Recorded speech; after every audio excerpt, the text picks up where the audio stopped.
Q. নিচের অনুচ্ছেদটি পড়ে প্রশ্নের উত্তর দাও। 1 থেকে 10।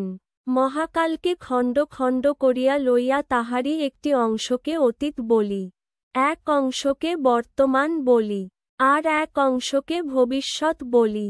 প্রকৃতপক্ষে তাহাদের মধ্যে এক অখণ্ড যোগসূত্র বর্তমান আছে।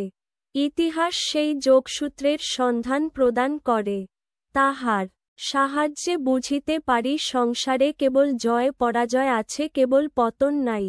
উত্থান পতন আছে, কেবল মন্দ নাই। ভালো মন্দ আছে, আছে বলিয়াই আশা আছে। যে পরাজিত তাহার আবার জয়লাভের আশা আছে, যে পতিত তাহার আবার উত্থিত হইবার আশা আছে, যে মন্দ তাহারও আবার ভালো হইবার আশা আছে। আমাদেরও সেই কাল আসিতে পারে, মন্থর পদ বিক্ষেপে সভয়ে সচকিতচরণে গোপন পথে, নহে প্রকাশ্য রাজপথ দিয়া সুবিন্যস্ত সুদৃঢ় পদবিক্ষেপে দ্রুতবেগেই চলিয়া আসিতে পারে।